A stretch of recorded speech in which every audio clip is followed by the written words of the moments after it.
Hello mga kainday! Ayan, gagawa tayo ng ating yummy dessert. Yan. Gagawa lang tayo dyan ng simpleng buko salad mga kainday.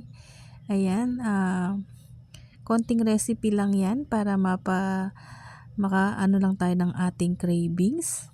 Yan mga kainday. Ilang recipe lang yan, makakabuo na tayo ng ating super yummy buko salad. Ayan, pinagsama-sama at kinonbine ko na ang ating buko, ang ating fruit cocktail, ang ating condensed milk, ang nestle cream, at syempre bumili ako dyan ng corn at lalagyan din natin ng keso. Ayan, yan lang ang ating recipe. Yan, my own version ng buko salad. Ayan, it's so yummy na yan mga kainday.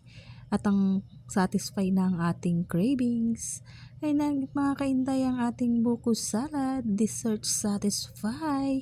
Thank you for watching. Please follow, like, and share. It's so yummy dessert. Yun na po. Bye-bye.